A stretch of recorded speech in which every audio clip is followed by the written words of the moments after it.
નમસ્કાર. Secure child accident policy learning સિરીઝમાં આપનું હાર્દિક સ્વાગત છે. મિત્રો, અકસ્માતની અંદર મૃત્યુ સમયે પરિવારને આર્થિક સહાય કોણ આપશે? મિત્રો, એક અકસ્માત અને આપણી આવક બંધ, બાળકોનું એજ્યુકેશન, ઘરના EMI, ઘર ખર્ચ, આ બધું બંધ થવાનું નથી. મિત્રો, સિક્યોર ચાઇલ્ડ એક્સિડન્ટ પોલિસી શું કરે છે ખબર છે? અકસ્માત મૃત્યુ સમયે દર વર્ષે 100 મહિના સુધી ઘરમાં 1 લાખ રૂપિયાની આવક આપે છે. 1 લાખ રૂપિયા 100 મહિના સુધી, મતલબ કે 1 કરોડ, પરંતુ એ 8 વર્ષમાં. એક વખત ચેક આપીને પૂરું કરતા નથી, ઘરના પરિવારની સંભાળ રાખવા માટે.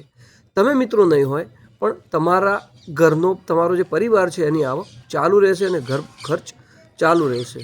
તો મિત્રો, અત્યારે આ વિડીયો જોયા પછી તમે મને DM કરો, હું તમને પ્રોપર કેલ્ક્યુલેશન આપીશ અને તમારે શું કરવું પડે સિક્યોર ચાઇલ્ડ પોલિસી લેવા માટે એ તમને માર્ગદર્શન આપીશ. Thank you so much.